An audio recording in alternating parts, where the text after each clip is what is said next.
Today, I'm going to recap the first South Korean film to be distributed by the Walt Disney Company, My Little Brother. The film revolves around the O siblings and their struggles in life. Busy living their own lives has led them to become estranged from one another. The siblings are forced to reunite at their father's funeral, and there they find out that their parents had another child. The question here is, who should take care of the child? Let's find out. The story begins with a day in the lives of each of the O siblings. Sung, the eldest brother, works as a bus driver. Soo, the first daughter, is a news reporter at one of the biggest TV stations. Ju, the youngest daughter, has several different part-time jobs. Occupied with their own business, all three siblings receive a phone call and are notified of their father's sudden death. At the funeral, they display indifferent attitudes and are clearly estranged from one another. Though they just lost their father, no sadness can be found in Sung and Soo. The two even want to shorten the funeral process and are not at all bothered by the empty frame that is supposed to hold their deceased father's picture. The next day, the siblings and Sung's wife find a weeping little boy who is in the middle of installing their father's picture. Ju asks if the boy was Sung's son, and Sung's wife casually answers that their children are twin girls. Midst all confusion, the boy recognizes Soo and rushes over to hug her. After checking the official family register certificate, to everyone's surprise, the boy turns out to be the youngest son of the O family named Nak. The family starts arguing about who should take care of Nak. They eventually agree that Nak should be sent to an orphanage. Nak, who overhears the conversation, feels dejected because no one is willing to take him in. On her way home, Soo nearly gets into an accident after getting startled by Nak, who secretly climbed into her car. Soo tries to contact Sung but to no avail, and she is left with no choice but to bring Nak to her place. Upon arriving at Soo's apartment, Nak hands her a DVD that Soo tosses to the side. That night, Nak dreams of his last memory with his father. Nak and his father, who lived in the countryside, took a bus to Seoul to fulfill Nak's wish of meeting his siblings and taking a family portrait. However, the bus crashed and his father was killed. Morning comes and Soo continues treating Nak coldly. Before heading to work, she warns Nak to not cross a line she has previously put up as a partition. The scene moves to Ju, who just ruined her audition. Soo calls Ju to ask for Sung and his wife's info, but Ju claims that she has none. The two make a deal with Soo paying for Ju's card bills in exchange for their brother's info. Ju gets to work immediately and contacts Sung. She explains to Sung that she will remain tight-lipped as long as Sung gives her money. Their call ends abruptly as Sung spots a man and begins chasing him down. The man has scammed Sung in the past, and it is revealed that Sung repeatedly gets conned because of his good nature and naivety, which results in his wife often berating him.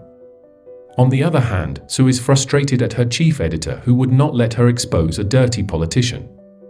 She begins to suspect that her superior is also corrupted.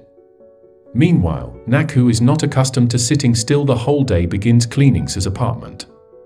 Instead of thanking Nak, Soo expresses annoyance and tells Nak to not touch her things. Then, Sung enters the scene and tells Soo that he is willing to take care of Nak. So Nak leaves with Sung. Unbeknownst to Soo, Sung has no intention of raising Nak. The man who scammed Sung has previously told him that Sung can exploit the whole situation and receive compensation. Sung plans to bring Nak to a hospital to see a physician and have Nak act like he is mentally unstable after the bus incident.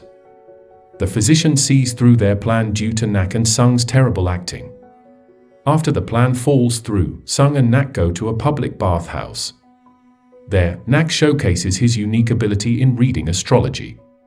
He says that Sung has gone through many troubles and that only happiness lies ahead in his life. Sung feels touched by Nak's kindness and guilt washes over him. Sung later brings Nak back to Soo's apartment. The following day, Nak tags along to Soo's office. Soo strictly tells him to stay at the office's library, and if she catches him leaving the library, she will send him off to an orphanage. However, Nak does not heed his sister's warning and walks around the building. He meets a child actress named Bile, the daughter of the president of the TV station where Soo works. The two wander around and somehow end up at Bile's father, the president's office. Hiding under the table, Nak overhears the president talking to a politician over the phone. When Nak manages to sneak out of the room, Sir catches him red-handed. Nak tells Sir everything that he has heard.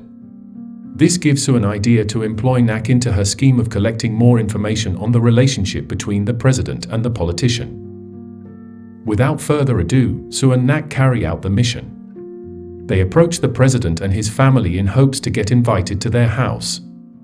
To ensure the smoothness of their strategy, Sue purchases recording devices and even buys Nak new clothes and toys that Bile likes so the kids can have a playdate together. The night before the action, Nak expresses his long-time wish, which is to have a family portrait, and Sue agrees under the condition that he performs his task without a hitch. Although they are prepared, Sue and Nak come across a technical snag.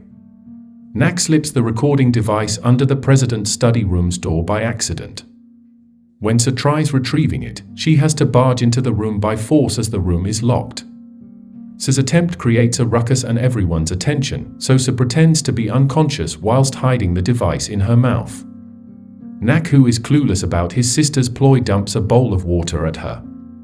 Even though the president does not catch on to their ruse, Sue is furious at Nak for ruining her plan.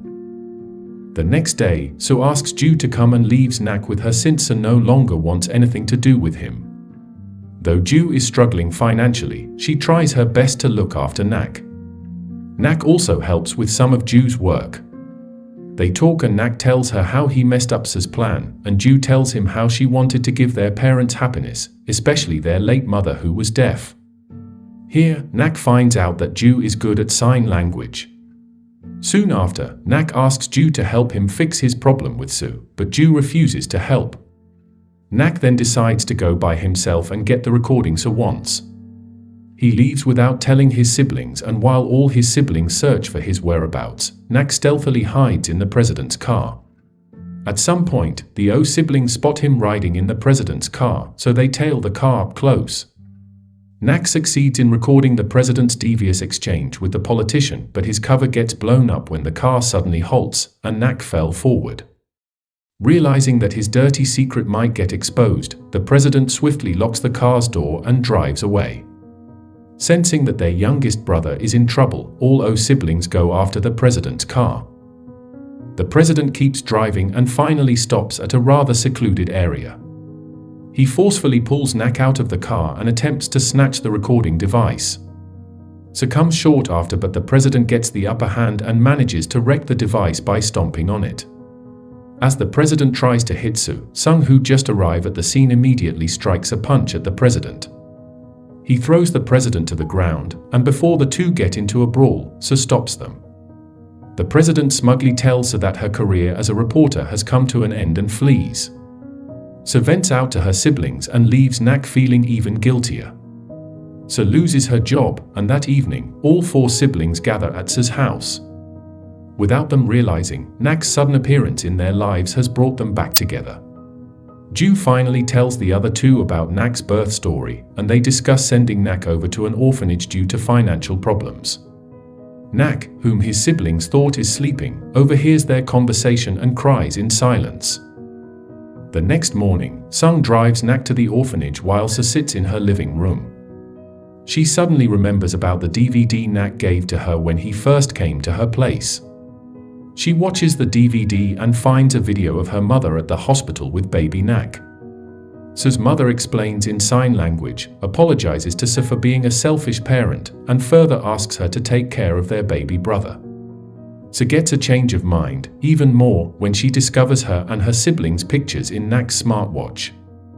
There, she also finds a recording file of the manager speaking to the politician in the car. The scene changes to Sue, who is on her way to pick up Nak, but Nak has gone missing. Sue notifies Sung and Ju, and they all file a missing person report at the police station.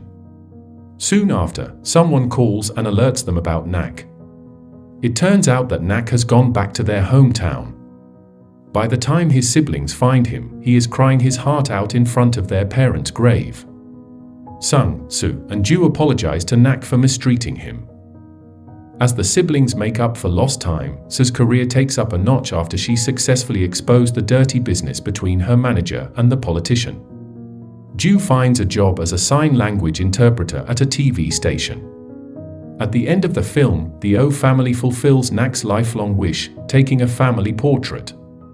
Subscribe to watch more videos like this, turn on notifications, and leave a like and comment to help the channel out. Thank you for watching, and see you next time.